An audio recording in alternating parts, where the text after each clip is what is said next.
मित्रवर्य, भारतीय जनता पक्षास नक्की काय झालंय? त्यास एखादा आजार जडला आहे की तो अंतर्कलहानं बेजार झाला आहे? अर्थात नेहमीप्रमाणे तो त्यांचा अंतर्गत मामला आहे. सोडून द्या असं बोलण्याचीही सोय नाही, कारण प्रश्न फक्त भारतीय जनता पक्षाच्या चुलीपुरता असता तर गोष्ट वेगळी होती.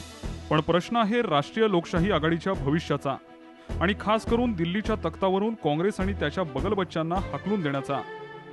या सर्व पार्श्वभूमीवर लालकृष्ण अडवाणी यांच्या ब्लॉगनं भाजपलाच पेचात टाकले आहे. अडवाणींनी आता असं जाहीर केलं आहे, 2014 लोकसभा निवडणुकांनंतर भाजप किंवा काँग्रेसचा पंतप्रधान होणार नसून एखादा देवेगौडा, चरण सिंग किंवा इंदर कुमार गुजराल नव्यानं उदयास येईल. अडवाणी हे भाजपचे जुने जाणते नेते आहेत. काही तुरळक अपवाद वगळता भाजपची सध्याची पिढी म्हणजे लिंबू-टिंबूच आहे. पण अडवाणी यांनी जे भाष्य केलं त्यामुळे या लिंबू-टिंबूचंही अवसान गळून गेल्यासारखं झालं आहे. सध्या जो काही ब्लॉग नावाचा नवीन प्रकार निर्माण झाला आहे त्यामुळे बरेचसे नेते फावला वेळ त्या ब्लॉगवरून राजकारण खेळत असतात.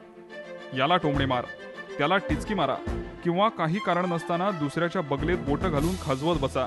या प्रकारामुळे ना वैचारिक वाढ होते ना राजकारणात झेप घेता येते.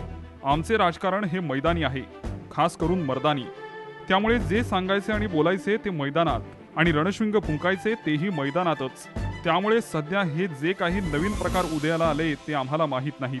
ज्यांना मैदानी कुस्त्या मारायची सवय आहे ते अंगाला माती फासून आखाड्यात उतरणार.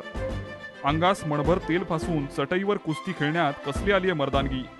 स्वतः अडवाणी हे पंतप्रधान पदाचे प्रबळ दावेदार अनेक वर्षांपासून आहेत, आणि गणिते जुळून आली तर त्यांची इच्छा पूर्णही होऊ शकते.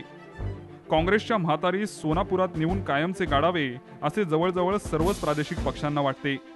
शिवसेना, अकाली दल आणि जनता दल युनायटेड हे तर सोबत राहतीलच, पण नवीन पटनायक, ममता, शरद बाबूंची राष्ट्रवादी काँग्रेस, द्रुमुक सारखे पक्षही त्यांचे घोडे रालोआच्या रथात झुंपायला मागे पुढे पाहणार नाहीत.